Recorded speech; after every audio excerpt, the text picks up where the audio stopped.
Hi guys! Welcome sa YouTube channel ko. Magluluto po tayo ng adobong manok ngayon. Ang gagawin natin, maghihiwa muna tayo ng mga ingredients.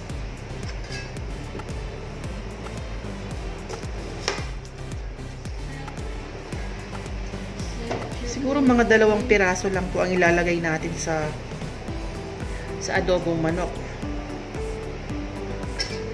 So, uunahin muna po natin yung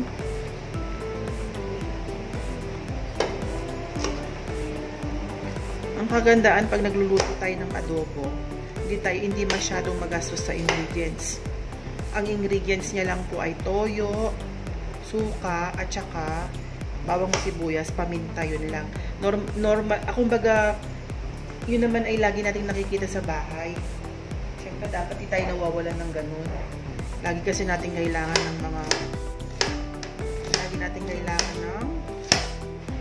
ng bawang, sibuyas, kaya dapat hindi nawawala sa bahay ko. Kagagaling ko lang po sa work. Pagdating ko po, yan nga, namalengke ako at magluluto ako. Para po ako nasa ibang bansa. Baka kayong mahinip. Ilalagay ko po yung buong bawang na to.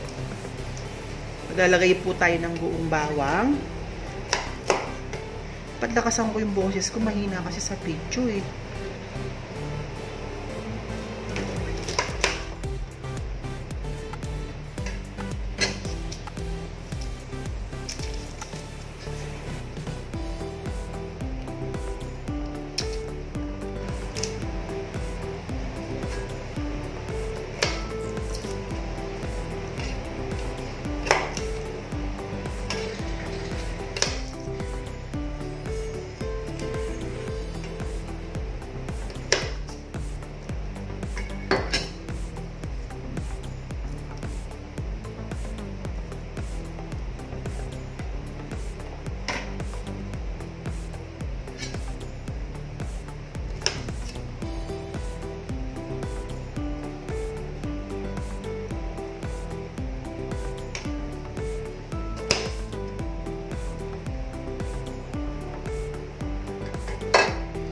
Hindi ko na po ilalagay sa plato yan.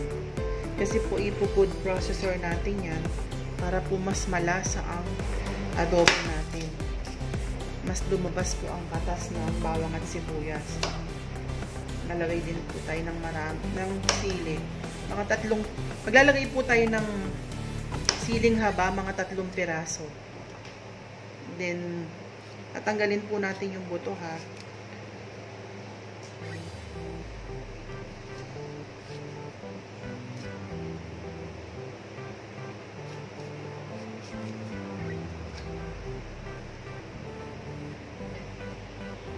Lalagay din po natin itong 2 to.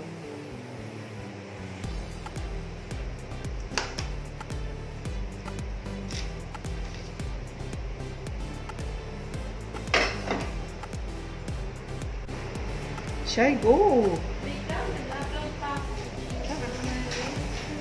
So guys, iniwa ko po itong siling haba. Ito po, wag nating lalagay ha. Pakalagay natin to, Diyos ko. Di makakakain yung mga anak nyo. Kasama lang ang loob. Yan guys, naglagay muna po ako ng konti kasi pag marami po, hindi po iikot ng ayos yung pinaka-blade niya. So binawasan ko muna. Ito muna po ang ating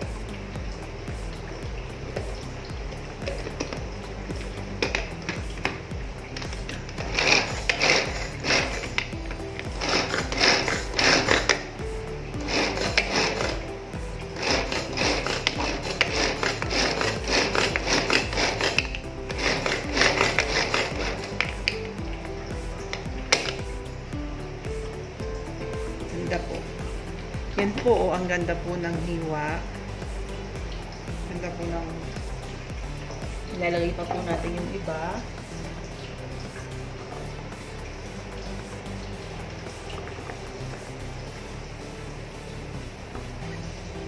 Tuwang-tuwa po ako sa nabili ko nito. Binili ko po ito sa Edmark po ito eh. Edmark. Ito siya. Ang bili ko dito ay 599. Sa SM ko po ito binili, hindi siya Shopee. Pero meron din po sa Shopee nito eh. Parang napansin.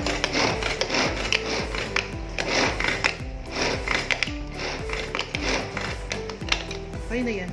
Okay na po yan. Ganito lang po siya kadurog. Huwag pong sobrang durog na durog. Tatanggalin lang natin.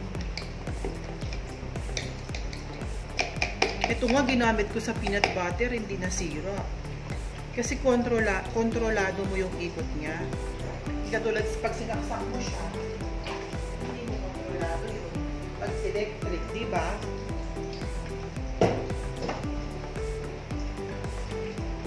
Next naman po, our chicken. Ito po yung isang buong manok. Isang buong manok po yan. Then, ang kilo po ay 170. Bali po yan ay 280. Gagawin ko po, ita-transfer ko dito. So, dito sa pinakamamahal kong kasirola. I-drain ko na po yung chicken natin. Diyan ilalagay natin.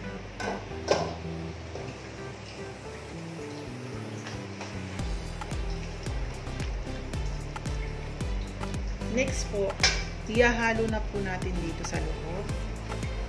Halo-halo lang po to. Ito po ay recipe ng aking anak. At gustong-gusto naming lahat. Meron sa mga bata po kasi talagang meron at merong gagaya sa hobby mo, sa nakahiligan mo. Katulad ako nga po, mahilig ako magluto. Si Mr. mahilig kumain. Kaya po, sa akin nagmana yung anak ko. Yun po, mahilig ng magluto, mahilig pang kumain. Nagmana po sa aming dalawang mag-asawa. Promise, try nyo po yung adobong to. Kakaiba po. Hanapin mo yung lasa talaga niya.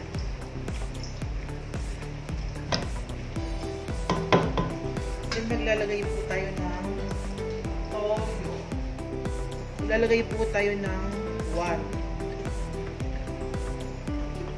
2, 3,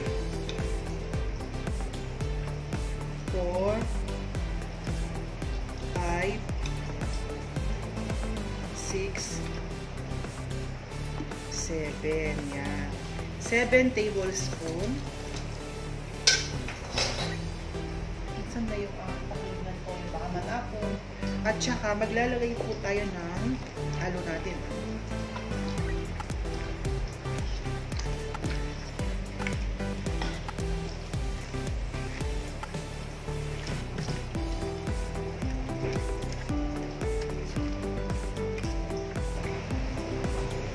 Maglalagay po tayo ng water, tubig po.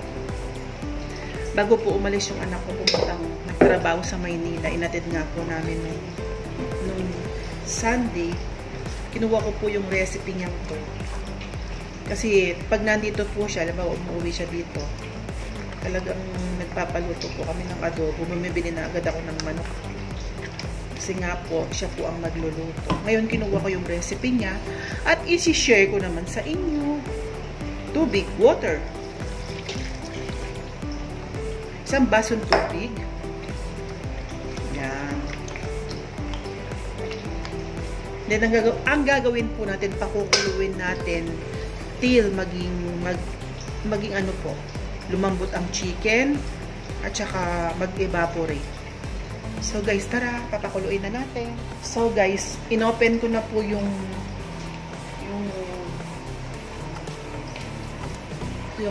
apoy, naka-turn on na. Maglalagay daw po ako ng cubes.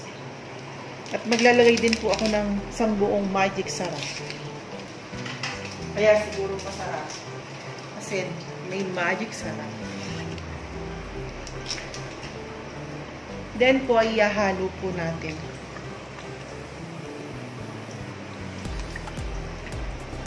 At maglalagay po tayo ng pepper.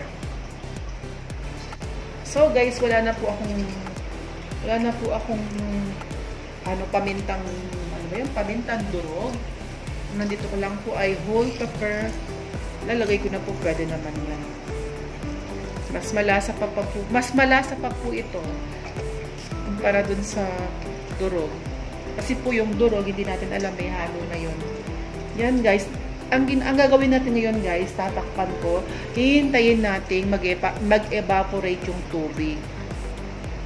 At hihintayin din natin lumambot ang manok. Tatakpan ko na po siya.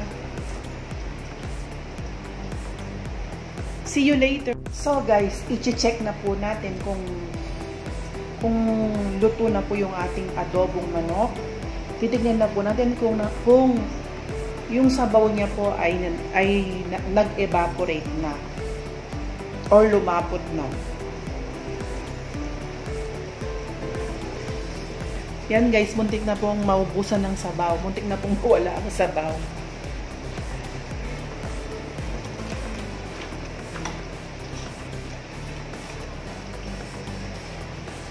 Next naman po, maglalagay po tayo ng 4 tablespoon ng suka.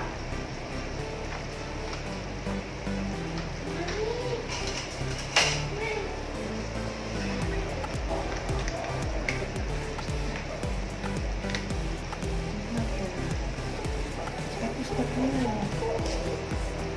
1.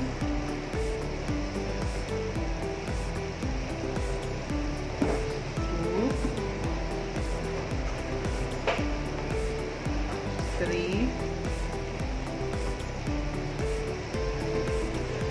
4. Ganito lang po. Kutsara po ang gamitin nyo. Ganito po, 4 tablespoon.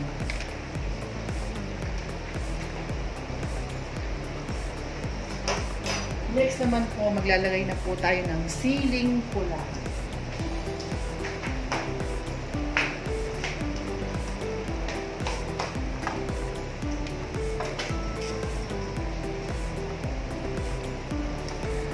Ito lang. Wag muna po nating hahaluin. Hintayin po natin kumulo ng kumulo bago natin haluin para hindi po mahilaw ang suka.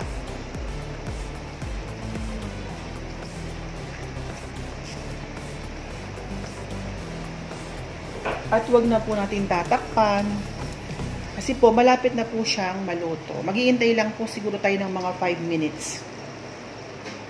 So guys, hahaluin natin. Gumulo na si suka.